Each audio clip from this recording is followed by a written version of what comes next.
Welcome to Talking Piano episode 3. Today we have a very interesting personality.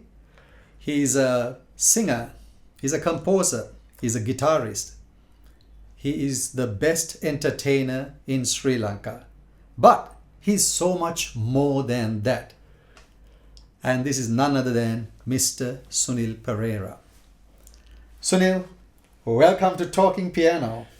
Yes, thank you very much for inviting me for this. It's kind of a novel experience for me. I have never been into this sort of thing before.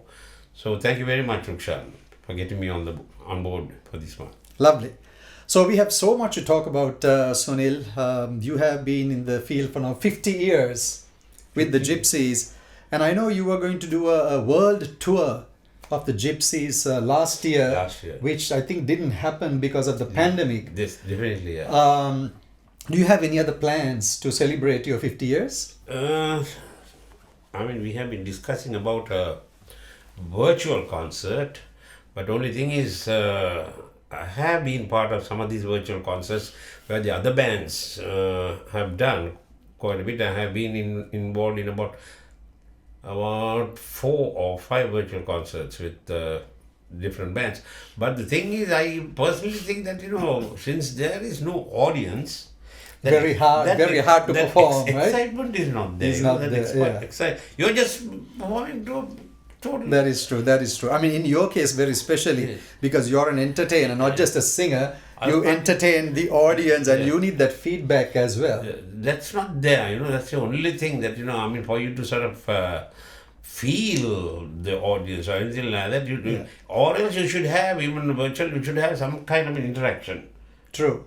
People who are watching outside even, that is they come on the screen or whatever. Yeah, that's true. Then also it might add a certain excitement, but I don't know how far that is, whether it is possible, technical whether it is. Yeah. Recently I did something with Misty, and this was also a virtual concert.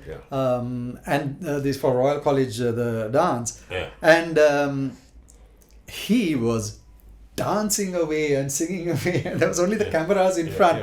And I told Rajitha, my goodness, Rajitha, you are acting as if there are 1,000 people right in front of you. I said, so imagining that there are so many people. So I think, but you are right, because in your case, your entertainment is very different. You need the feedback coming from the audience as well. Now, back in, I believe, 1970 that you started the Gypsies. And at that time when you started, you were all brothers.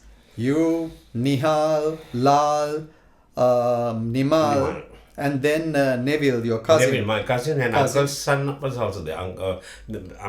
My father had 2 brothers, Yeah. So the younger brother's son is Neville, and the elder brother's son and daughter both, Kanti and Noel. Well, Pial wasn't there because Pial was young at the time. Young Correct. So now, I don't know any other family band per se in Sri Lanka. It seems like you were the only family band that, at least that I know of, that actually played all these instruments and so on. Now, do you come from a musical family? In the sense, my dad and mom both were very focused on music, but they were not, professionally involved. My dad was he could play any instrument, like guitar or piano, just by ear.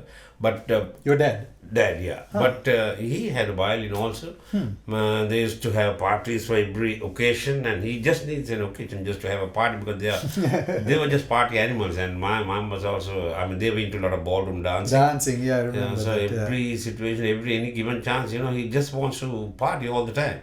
So that was one of the reasons how we got involved, in the sense like we were influenced by the kind of music that they were playing. They were into a lot of Western music, as well as C.T. Fernando, at that time, C.T. Fernando, Sunil Santa, Wally Bastian.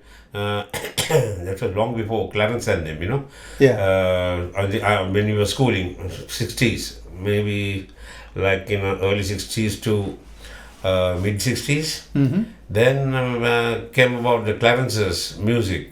Right. Towards the latter part of the 60s, which became a tremendous created that impact in the industry. Absolutely. Yeah, Absolutely. towards 68 or 67, Clarence's music.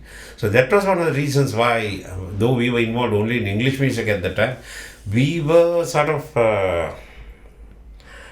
forced or compelled to sort of move into single music. The kind of we really saw the impact that Clarence's music had. That was, if not for Clarence's music, we wouldn't have. Yeah, because I remember when you used to play for concerts and dances, and you mostly it was the Western music that you all did. Yeah. Very few, if at all, the Sinhala. Yeah. But later on is what you got as you described. Must have been single music would have happened where Gypsies are concerned. Must have been about 1973 or 70. Though we started the band in 70, we were not focused on any single music. Yeah. Correct. So it was about 72, 73, we started, bloody hell, this is so important for us to sort of go. The moment you go out of Colombo, nobody knows English music. Music. True. So that was one of the reasons that Clarence's music, everywhere you go, everyone wants you to play Clarence's music.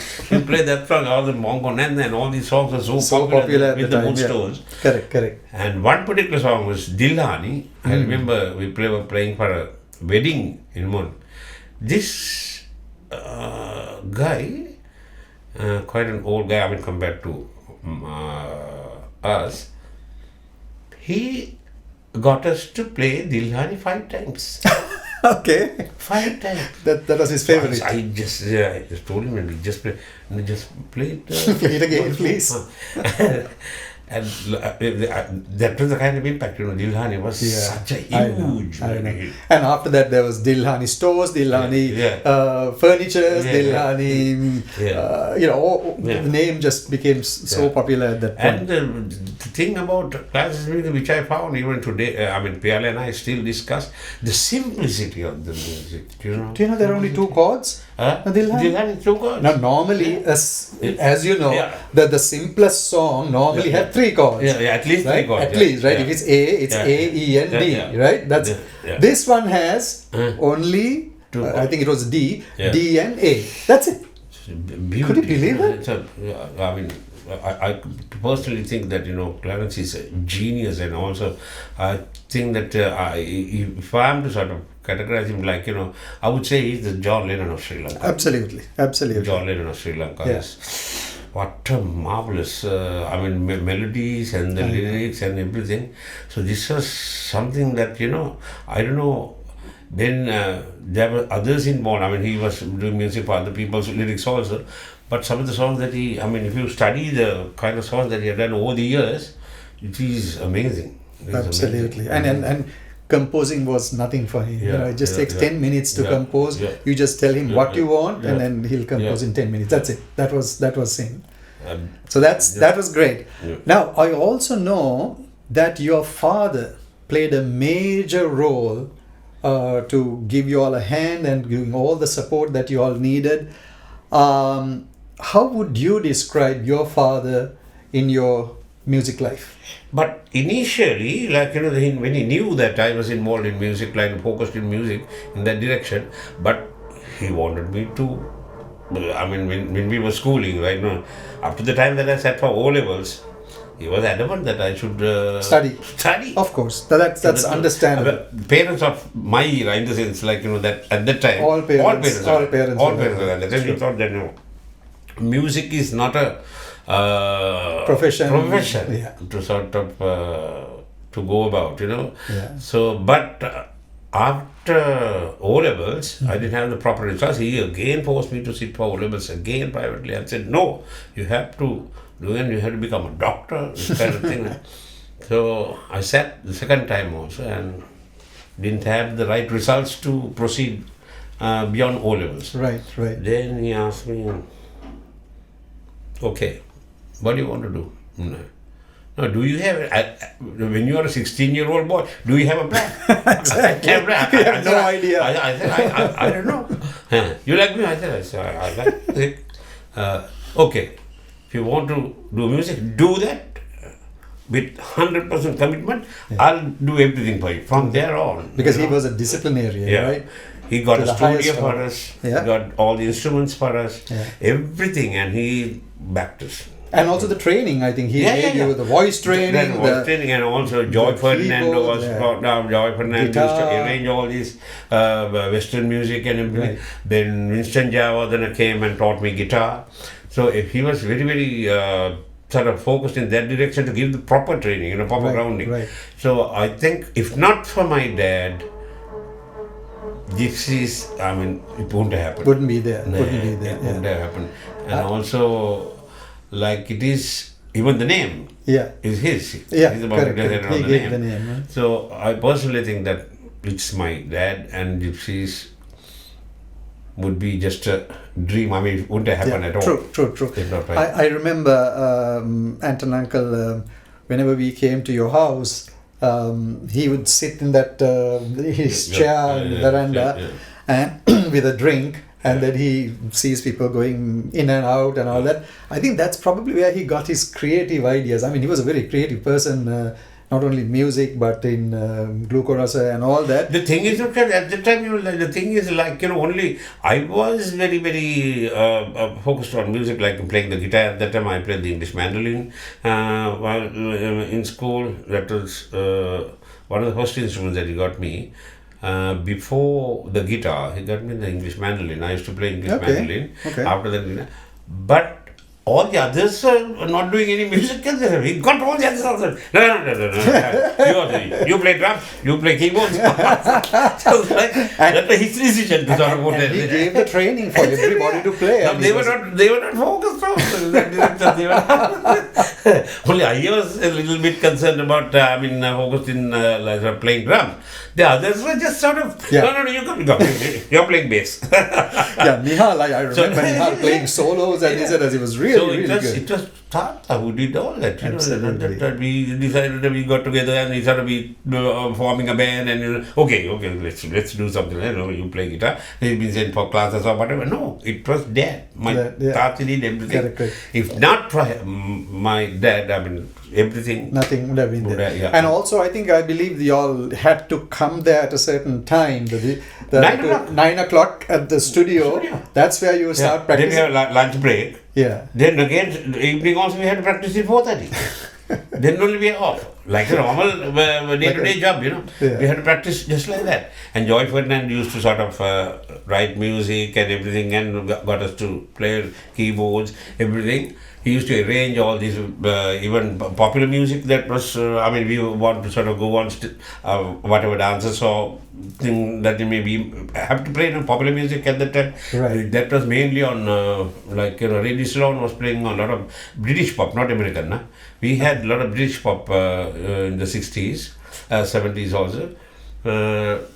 Joy got us to play all of the chord structures and everything. He used to sort of write down everything. Right. So that was a kind of a very rigorous exercise at the time. But you all enjoyed? We enjoyed it. We enjoyed because you could see yourselves improving and the band coming together and then started playing for weddings and concerts and... Only thing, with all that, we were only focused in doing Western music only. Mostly. Music only. Correct. Single music, no. I remember that your father used to accompany you whenever you all played somewhere, either concerts or sometimes dances. He would come with you. He came practically everywhere. Practically everything, right? Wedding or everything. And I remember you telling me a story that Super Golden Chimes and Gypsies were playing at a concert. So apparently we went first and we played. So of course, as you mentioned, we had these Clarence's songs. It was so popular at the time.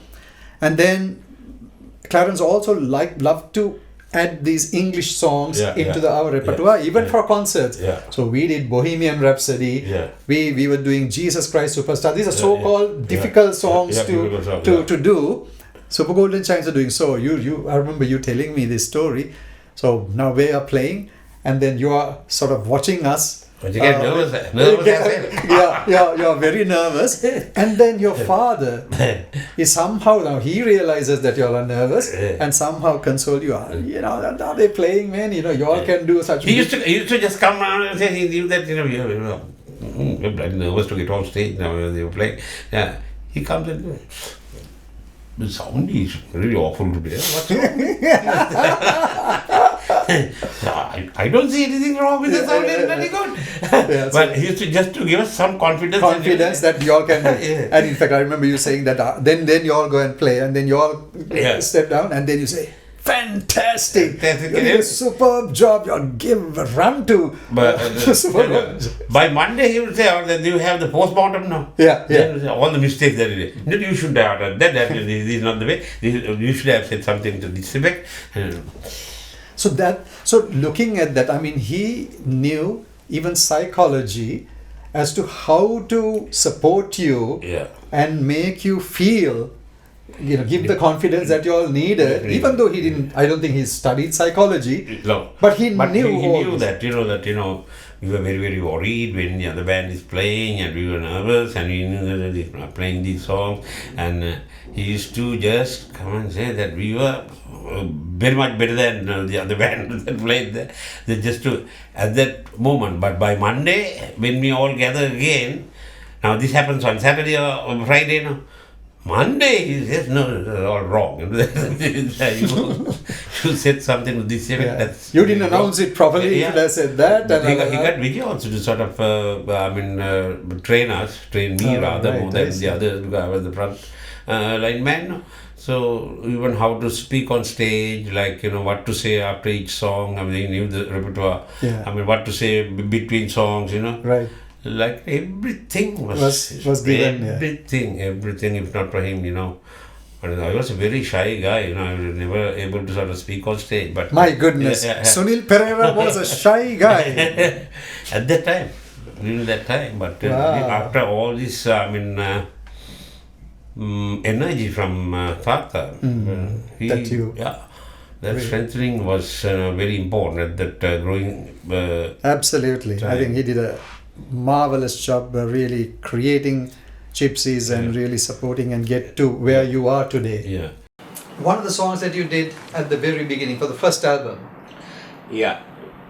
There were albums at the start, there were only those, the records, 45, not the big LPs, the small records. EPs. But they had two songs, and this was one of the songs, Linda Langa Sangame. So, originally, actually, this was sung for a Glue Crusher by the program, by Chandra Devaditya. Okay. So, Chandra used to sing for our parties. Whenever he come for parties, he used to sing this song also. So, that's how we got, because Chandra was working for us at that time. And the melody is by actually C.L. Fonseca. This is actually, those two people, actually, I arranged the music after that. Right. So, it's called Lindalanga Sangame Muldana. Okay. Right.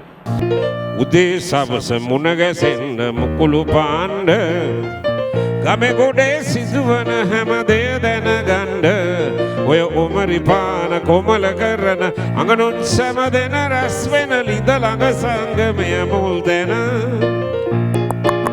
උමරි පාන කොමල කරන අඟනුන් සැම දෙන රැස් වෙන ලිඳ ළඟ සංගමය මුල් දෙන ගෙදර හරමයියගේ ලොකුදුව මැනිකා ගිය සුමානේ සෙනසුරාදා පොළට ගිහිල්ලා සොපි අක්කගේ පුතා එක්ක ඉංගියක් කරලා ලයිසමේක දැකලන් ඇවිත් ලිඳ ළඟ කියලා උදේ සවස මුණ ගැසෙන්න මුකුළු පාණ්ඩ ගමේ ගොඩේ සිදුවන හැම දෙය දැනගන්න ඔය උමරි පාන කොමල කරන අඟනුන් සැම දෙන රැස් වෙන ලිඳ ළඟ සංගමය මුල් දෙන උමරි පාන කොමල කරන අඟනුන් සැම දෙන රැස් වෙන ලිඳ ළඟ සංගමය මුල් දෙන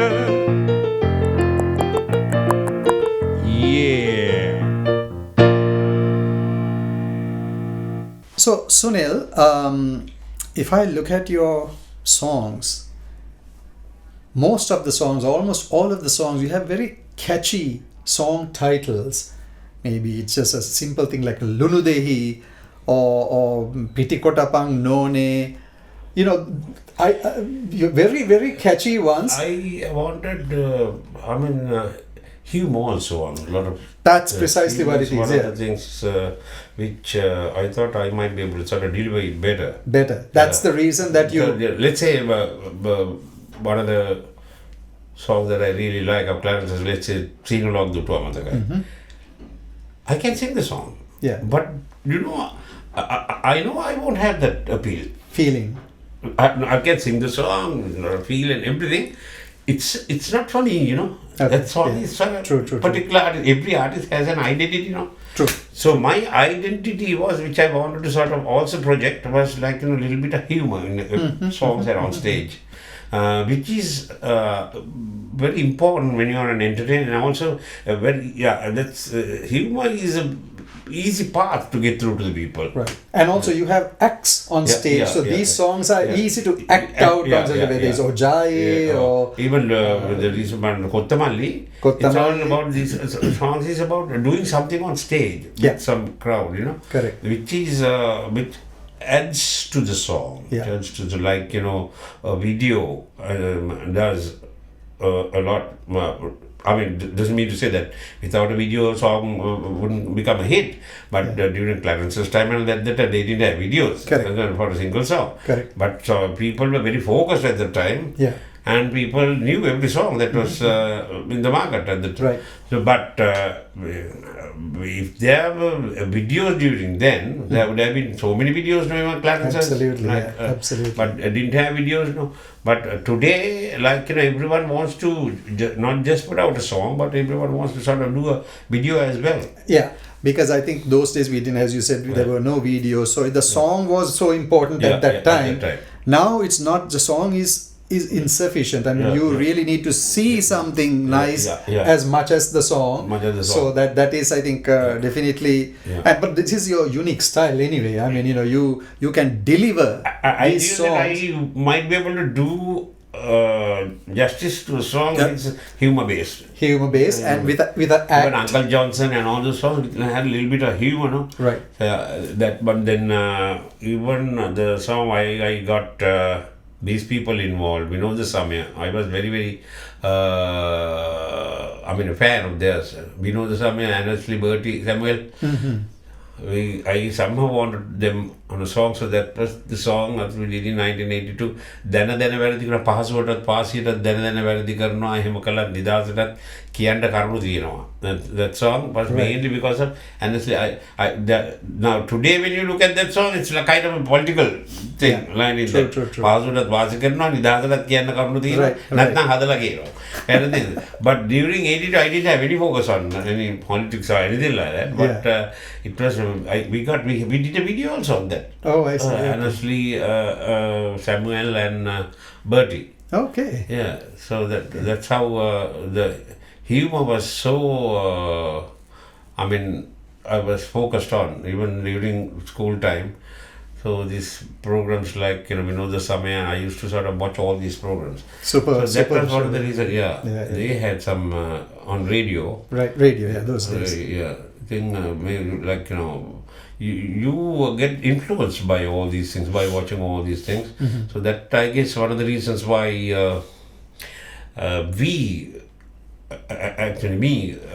getting involved in songs and having a little bit of humor in a lot of things. True, absolutely.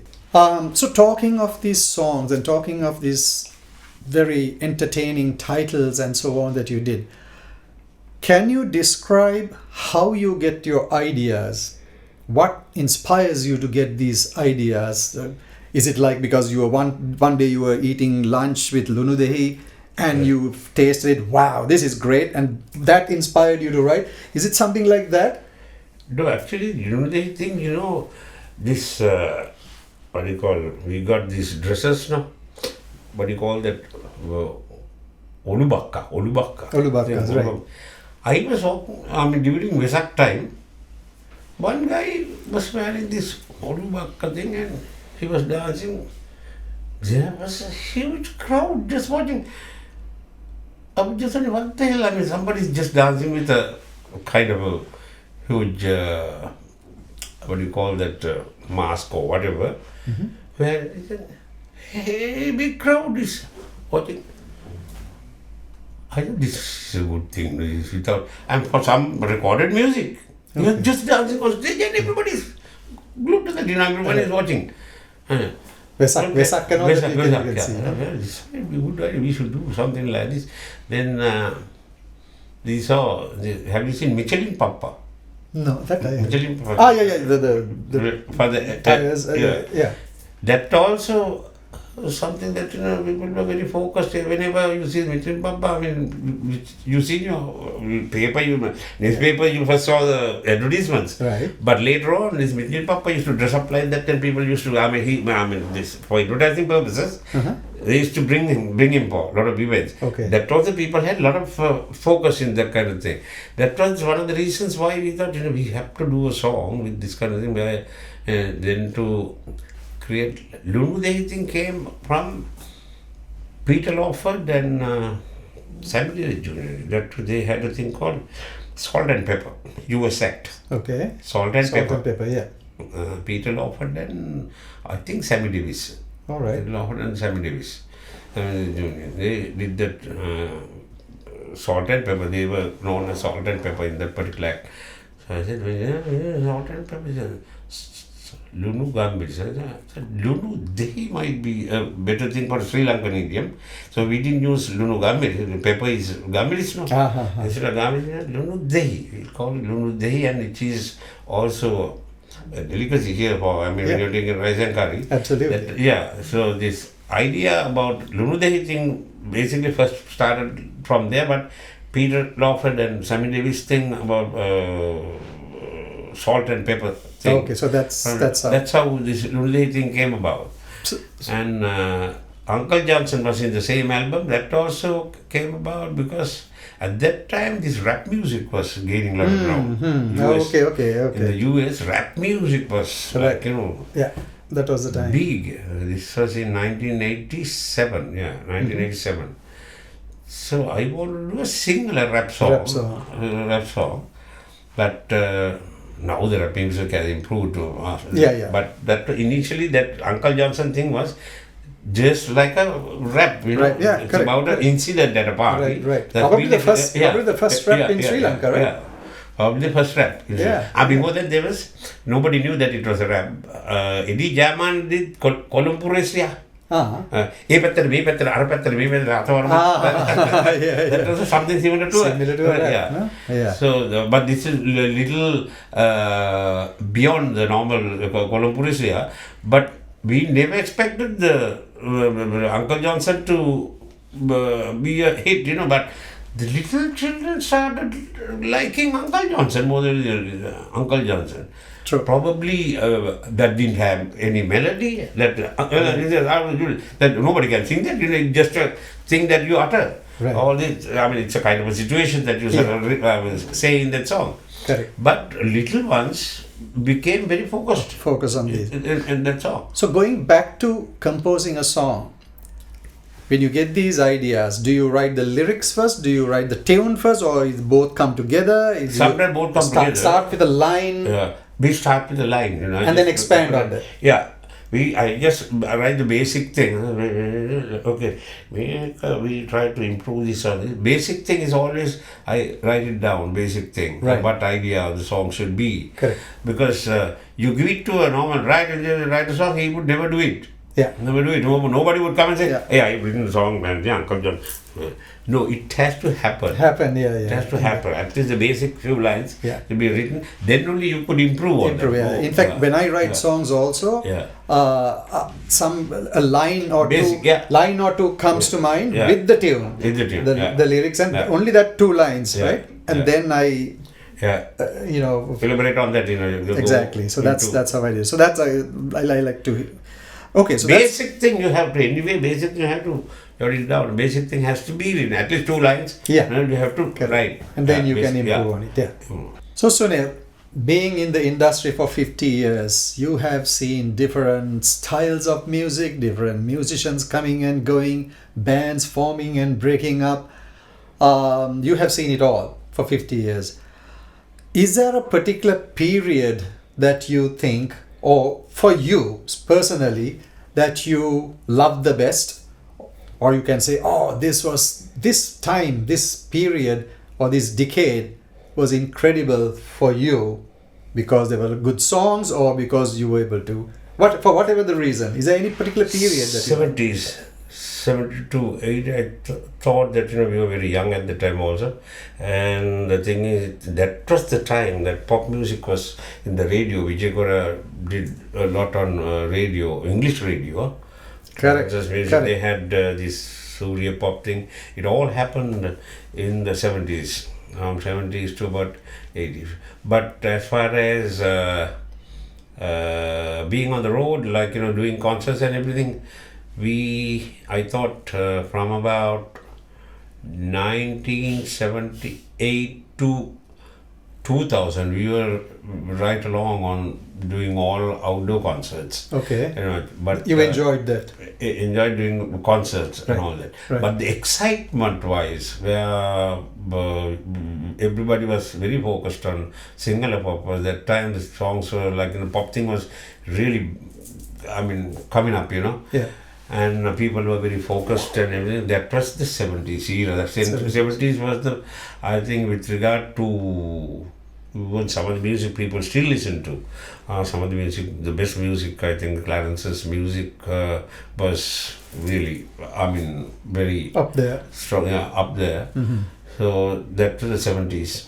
70s. 70s, And 70s was the reason for us to get into the single music. To begin with, yeah. Actually, a lot of people say that for some reason that the 70s music is very special, and a lot of people seem to like that particular era. Even in English, in the Western world, the Bee Gees, the Eagles, Beatles just had finished, and there was quite a lot of good bands at the time. It was like at that time, and it was the focus was very much there. Like even concerts they used to do, in the 70s, I remember only Navaranga. Yeah, correct. And Sugadda Stadium. Those are the big two, ones right? would happen at Sugadda Stadium or Navaranga. Later on, few of the shows happened at Ramakrishna. Right. But the main place was Navaranga. Yeah, because I remember I was still going to school when I was playing for Super Golden Chime. So I go to Royal College and I come home, and in the evening I'm back at Royal at Navaranga Hall. That was so funny. Okay, so in the 50 years, you have done several things that most other musicians have not been able to do. Is there anything, if you are to start Gypsies today, there's anything that you can think of that you would do it differently? My focus was mainly on what I was good at. In the sense, like, I always wanted to sort of add humor into songs, for the simple reason I knew that I would be able to deliver it better. So even to date, whatever I get involved, still I want to get humor. Correct. Now Pial is focused in writing love songs and all those things. I have started writing some love songs. That's not for me to say. But I personally think that in certain things, even today, if I get the inspiration to write something like, let's say, None Mage Sudunan, I would still write something like, because that is something that I can do. That's you. Yeah. Right. That's me.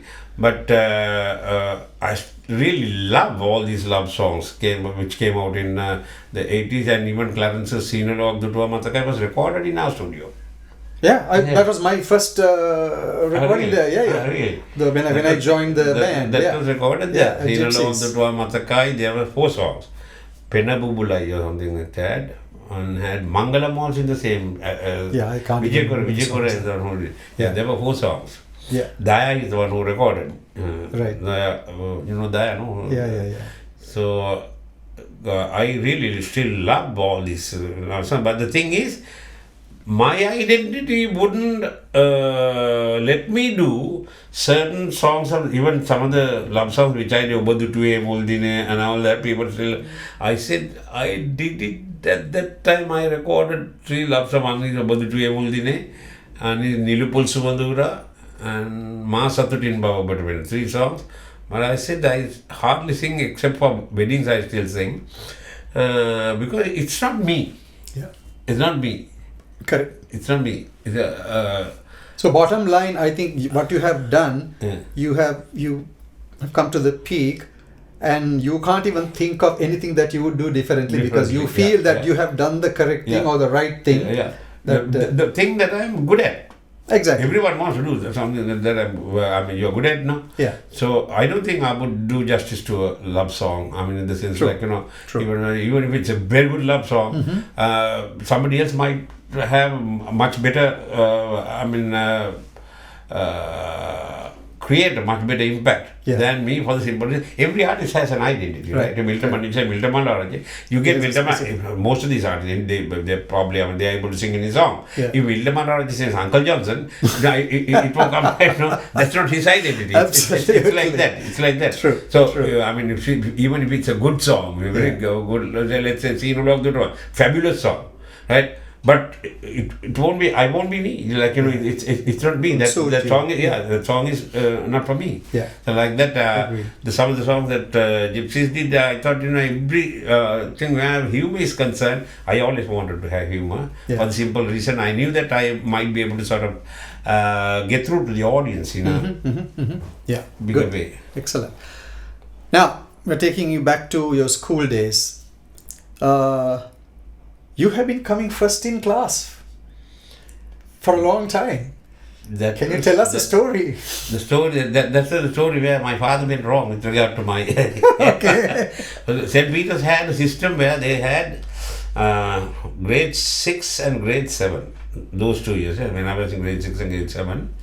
And they, even the other classes also had that, but from grade 6 to grade 7, all the studious children, people who were really focused on studies, they were put into one class, and that's A. So grade 6A. Right. The ones who were not at all focused in study, I mean, they were just roughly, they were just dance the devil as they come to school. Yeah. They were in another category, it's called B. 6A, 6B. Yeah. And the burgers were in C. Tamils were in E. So I was in that bad lot. Right. The ones in the B. B. B, I was first in the class. So my dad thought that being first in the class means this burger might be really brilliant case. So that's how he got the impression, and he really got focused in getting me into being a doctor and an engineer. I mean, so you plan things and you boast about your son all over the place, saying that my son is going to be like this, he's going to sort of go to England and he's going to study there and he's going to pass out as a specialist. He used to always say, Pata, you must go to England and specialize there and come here. Others here, everyone, there are so many doctors here, but if you go to England and you specialize in something, I knew that. I was situated like, when I grade 7 also I was doing okay. Either I was first or second in the class. Grade 8, this priest from somewhere came and said, told Tata that I'm not with the right lot. Meaning that the boys in my class, right. Sunil shouldn't be in this class, we'll have to put him to grade A. Yeah. So I was reluctant. Right. I didn't want to go. You wanted to continue to be first in the class. Because I knew that Tata would get bloody mad, no? Yeah. I knew that I wouldn't stand a chance with the other lot. But this priest was adamant, and Tata said, no, you have to sort of move into grade A. So eventually they managed to, they forced me to get to A class. My position was about 26 out of 33 boys or something like that. My father... First went to 26 and... Yeah. Then he thought that, at that time I was very focused on guitar. Stop the bloody guitar, I thought that guitar was creating problems, and my studies have sort of gone down due to that. So eventually I had to tell him that this is nothing to do with the guitar. This has nothing to do with the guitar. No, but stop and all this, and I'm going to sort of put you into tuition. And So straight after school, I was sent for all these tuition classes because he couldn't take that. He thought the fact that you were not coming first. But this guy, he couldn't take that.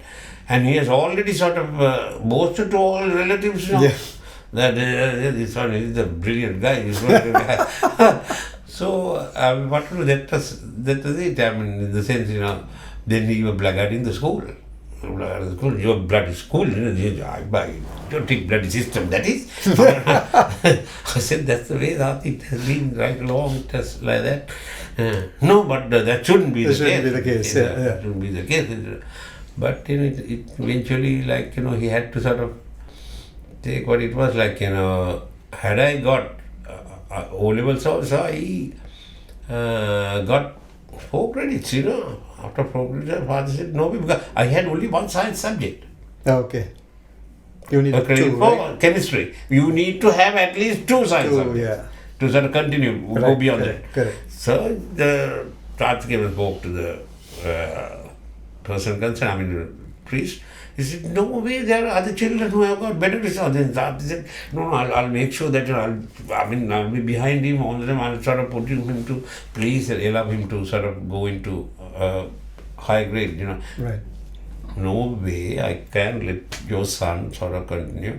Okay, ask him to sit again privately and again the same result. Again chemistry only, and the other 3 subjects were like singular English and religious knowledge. Okay. Religious knowledge also. Said no way. So, but that is like fate, like that's why I believe in. Had I got one more credit, then you would have gone in that direction. He wouldn't let us do anything. No music. No way, no music. That's why I say, like, it happened for the best. You are destined to sort of get into with the music or anything like that. That's your destiny, True. I personally think that had I got one more credit, I wouldn't be speaking to you then. Yeah, very true. And then had I got into any other line of profession, like we won't be sort of probably might meet, but we won't be on the same wavelength in the sense like with regard to music. Yeah, correct. That's how it happened. Certain things happen like for a reason. Yeah. For a reason. Yeah. I mean, now you also got into serious music professionally, but you studied and did all that, and you still had bloody 1 foot here.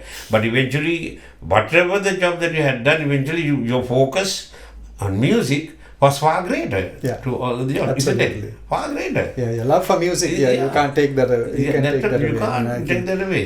I worked in the IT field in the US for 20 some years. Maybe the money would have been much better than what you were making then. Correct. But still the music was always there, and I missed it at all times, and so that's that's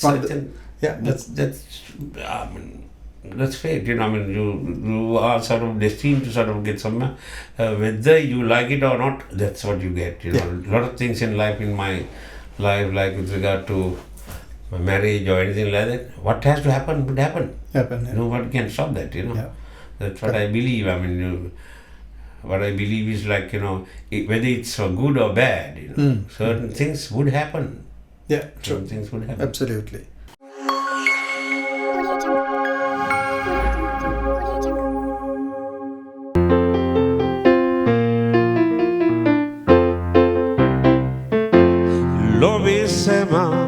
එකම දැයේ දූ දරුවන් වේවා වාද නැති වේද නැති ලස්සන ලොව හෙට අපට උදා වේවා මනුස්සකම් අහක දමා ජාතිවාදයෙන් නුදම්මනා සතුරුකමින් පිල් බෙදිලා මිනිසා මුලා වෙලා මනුදැයේ මිනිසුනේ වාදවීලා පල නැතේ එකරෑනේ වාසවෙමු සැමදා එකට බැඳී ලොවේ සැමා එකම දැයේ දූදරුවන් වේවා වාද නැති දේද නැති ලස්සන ලොව හෙට අපට උදා වේවා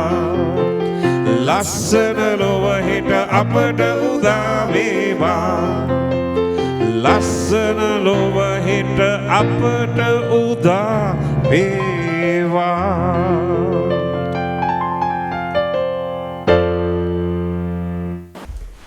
Now, Sunil, you are quite big in promoting peace and unity in Sri Lanka, something that we need very badly in Sri Lanka.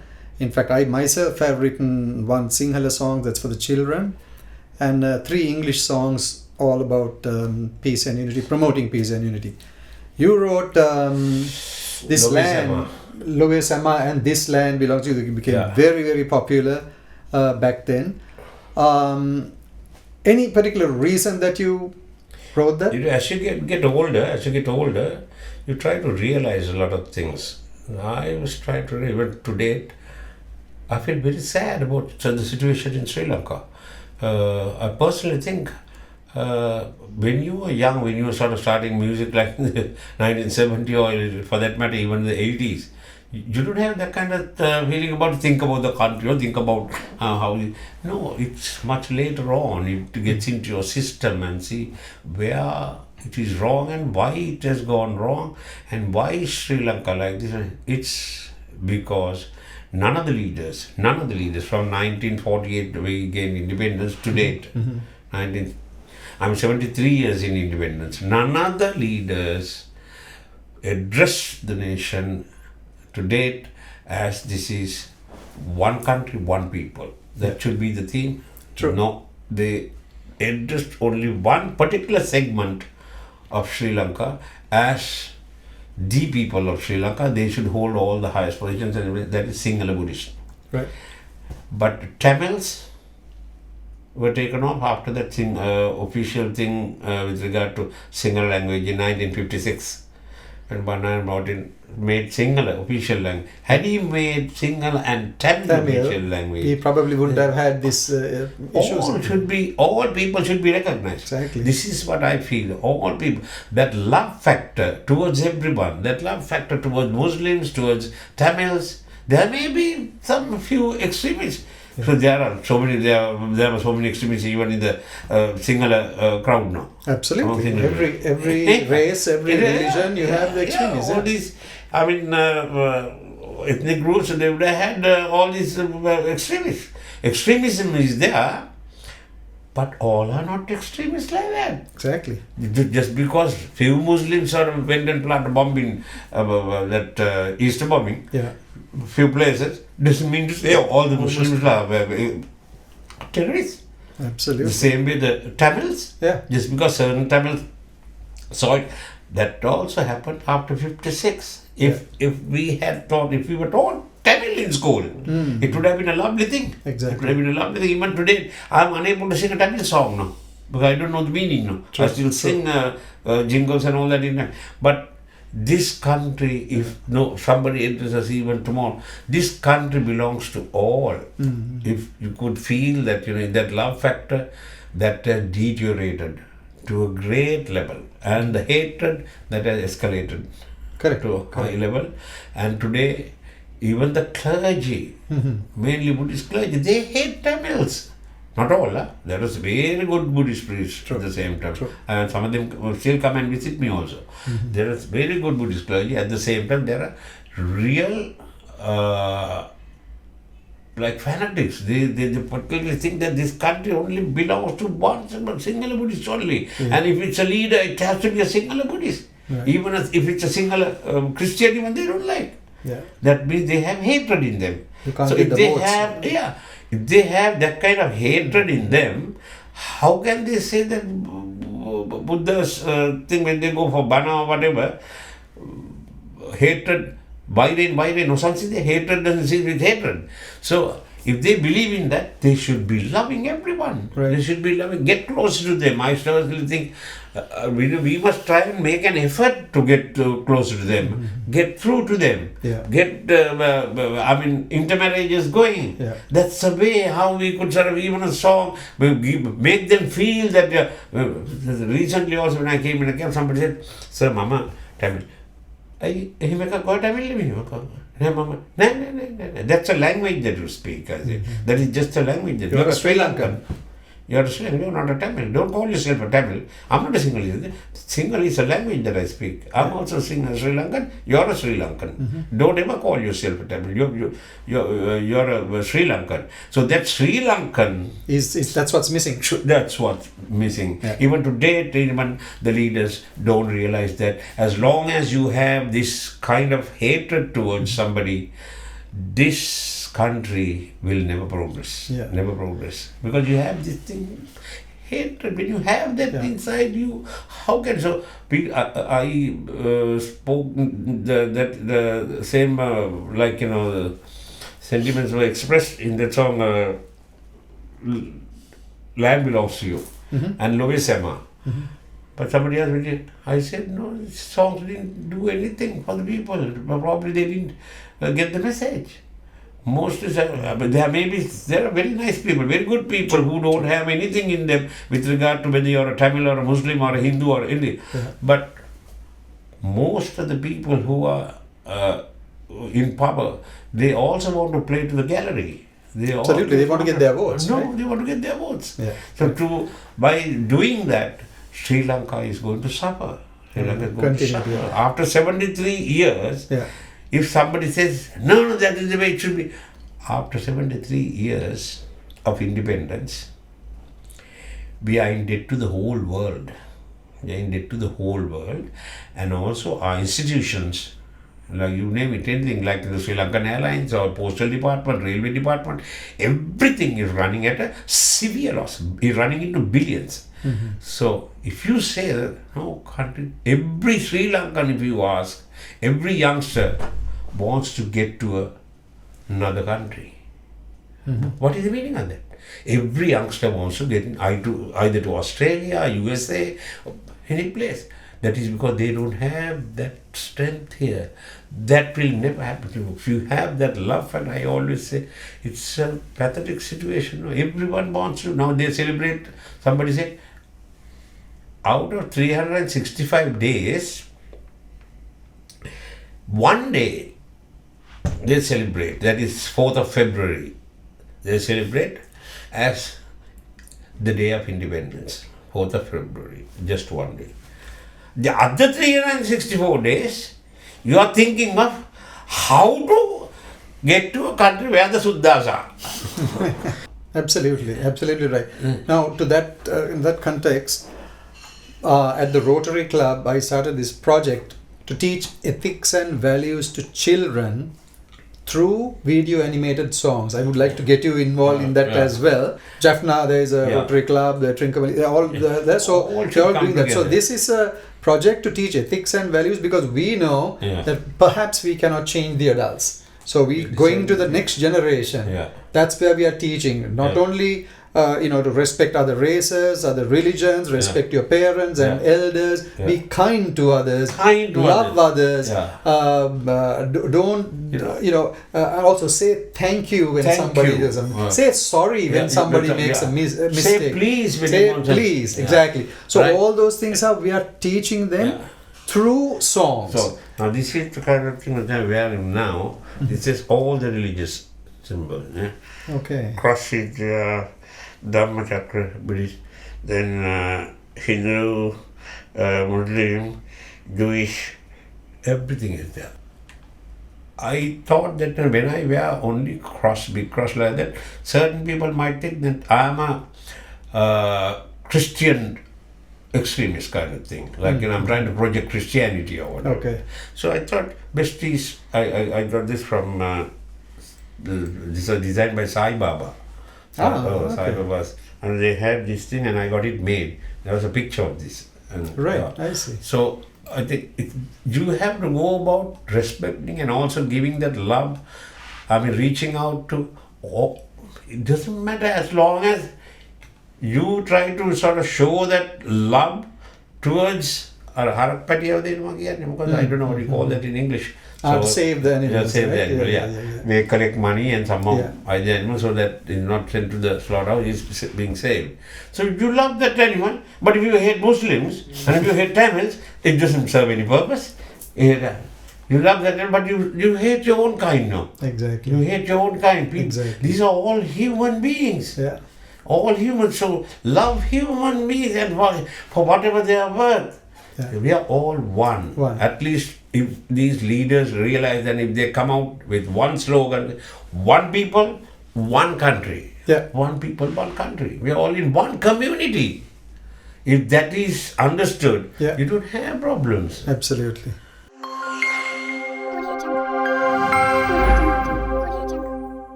This land belongs to you. This land belongs to me. This land belongs to all of us to live in harmony. This land belongs to you. This land belongs to me. This land belongs to all of us to live in harmony. Whatever the race may be, whatever the caste or creed, whatever the color or skin, we're all kith and kin. All races must unite, 'cause unity is might. Together we must stand to build a better land. This land belongs to you. This land belongs to me. This land belongs to all of us to live in harmony. La la la la la la la la la la la la. This land belongs to all of us to live in harmony. La la la la la la la la la la la. This land belongs to all of us to live in harmony. Sunil, I remember once coming here on a holiday and I visited you and you gave me a few cassettes and I went back to New York and I started listening. Yeah. As I started listening to this cassette, the introduction itself, you're saying, "Dang me, ඔය ඉන්නවනේ සමහරයන්ගේ මගේ මේ voice එකට මේ කැමති නැති අය කරුණා කරලා ඔය stop button කියලා දෙකේ ඉන්න stop එකක් කරුණා කරලා ඒක press කරන්න දැම්මම I know you're a unique person and how did you get guts like that to put it onto a cassette? I'll tell you frankly, it was many years ago, but I was very arrogant. Okay. I don't think it should be the attitude. I was also very arrogant and young, and my attitude was like, I'm all knowing and I'm all right, and everyone should listen to me kind of thing, which I realized, I shouldn't have acted that way. You have to be, in a lot of ways, you have to subdue, you have to be in a manner, that love thing, that has to happen with everyone, not to say, no one will play before Gypsies, I want Gypsies to have it this way. No, that's wrong attitude. Wrong attitude. Your arrogance, you're displaying your arrogance. When I first heard that, oh my God, I was laughing my head off and I said, this is Sunil, of course. And I was thinking, like, even if somebody asked me to say something like that, even personally, not forget the cassette, even personally, I probably peed my pants before I could say something like that. But you had such guts. In those days. No, I still don't fear saying anything like with regard to the situation about the country or anything like that. I still say that's with a lot of love. Yeah. A lot of love. True. Anything that you say with kind of hatred, that's arrogance. That's arrogance. You have to. Okay. I personally think certain things are wrong with regard to addressing people, with regard to getting all the communities together. These people are not doing that. These people, also certain clergy, not all, certain, priests tend to sort of speak in a manner where they hurt people and think, this is our country. Why do you want to say this is only belongs to, if this belongs to all of us to live in harmony, it should be, the attitude should be that. Absolutely. The attitude should be there. Everything should be won through love. Nothing else. Only through love that you can win, and I believe only in love. And I personally think if that love factor happens, then we could be successful. Definitely. You have much more of a chance to get your message across if you do it the right way. And with arrogance, it's very difficult to get through. Arrogance, it's very difficult. My younger days, though I talk to you like this, I was very arrogant. Very arrogant. I was very, very arrogant. And when I look back, I think I did a lot of wrong things. Which I realize now, and that's why I preach a lot of love now. Which is love. We all go through periods and we all make mistakes. I mean, nobody is perfect, that's for sure. But as you said, as we grow older, if we can at least direct the youngsters in a proper way, that would be. That's what I tell my children. Don't be like somebody said, and I still say the same thing to my son. Even Gahan gets annoyed and sometimes he gets really mad on certain things. I say, don't do what I did. Do what I say. Because I did a lot of wrong things. Don't follow me. Don't do what I did. Do what I say. I love this country.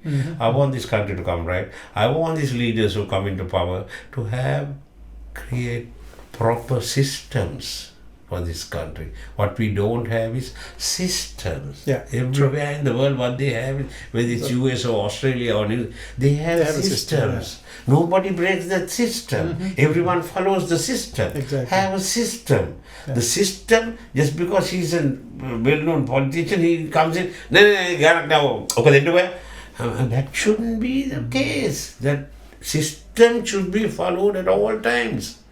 Nobody should be able to sort of break the system. President Obama goes to grocery store, he stays in line to get the things. And President Bush's daughter once went drunk driving. She went to jail. So system is there. The system, you have to follow the system.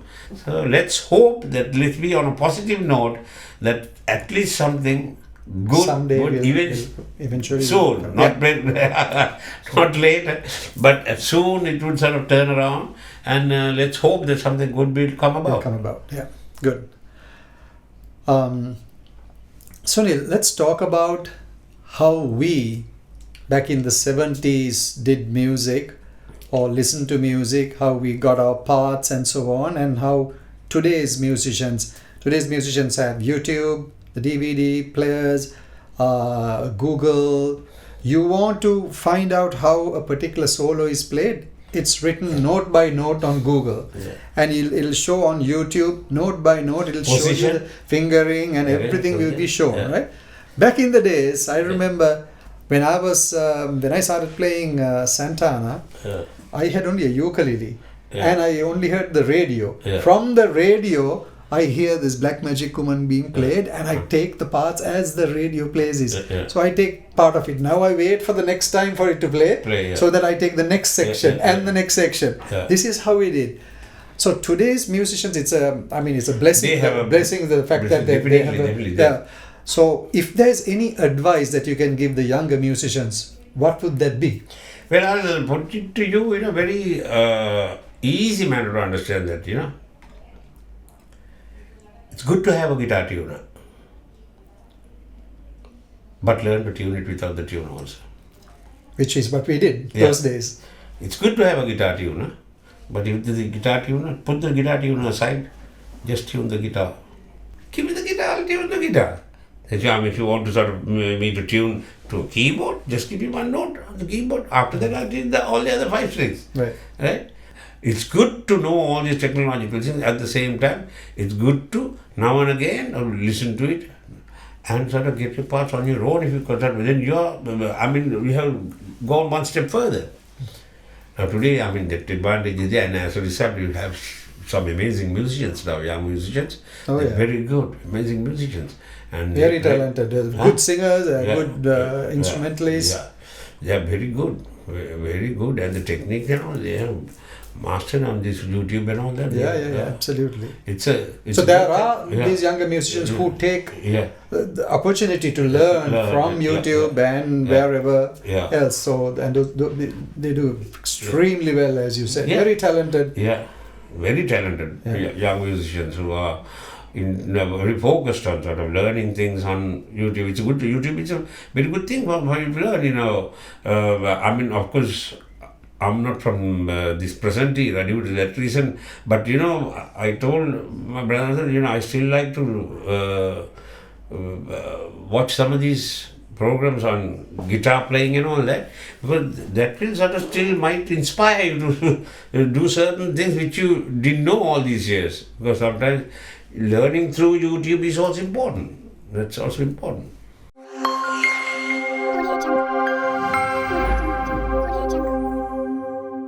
You started as a guitarist, vocalist, then you became a vocalist and an entertainer. And you don't play very much guitar on stage. I hardly play now. I know. But I thought of playing again because due to COVID, I had enough time to practice. That's lovely. Again, I thought, I should play again on stage. That's a great idea, because I don't think the youngsters have seen you playing the guitar. You were a very good guitar player, and I would like you to play something on the guitar. I love to play guitar again. I'm practicing, and it's there was time also to practice now due to this COVID situation.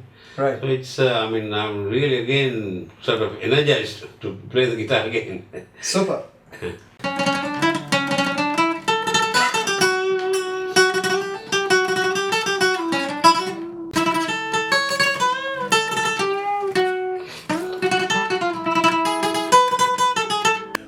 වඩුවැඩෙන් දිවි රකින බොහෝ දුකින් කල් ගෙවන දුප්පතේකි මං වඩුවැඩෙන් දිවි රකින බොහෝ දුකින් කල් ගෙවන දුප්පතේකි මං කිසිම හැඩක් නැති මෙලී අරගෙන මං කරන විරි කපල කුටල ඉරල මැනල හදන ලී වඩු වඩුවැඩෙන් දිවි රකින බොහෝ දුකින් කල් ගෙවන දුප්පතේකි මං ඒක මුරුද නැදුන් කළුවර ලැලි ගෙනල්ල සැදුබඩු කාගෙත් මනලෝලි විචිත්‍රලිය මල්කම් කැටයම් පෙලි දමාපුවල් මාරිද හොඳ බඩු මේලි කුටු සදන් සිත්තුටීන කද බැදන් කරටගෙන කොළඹගෙන යමි එහිදි මගේ පුටු සියල්ල විකුණුවතින් මෙමට ලොල්ල මගේ මූුණෙ සිනාරැල්ල වැඩි වෙලා යති වඩුවැඩෙන් දිවි රකින බෝදුකින් කල් ගෙවන දුප්පතේකි මං වඩුවැඩෙන් දිවි රකින බෝදුකින් කල් ගෙවන දුප්පතේකි මං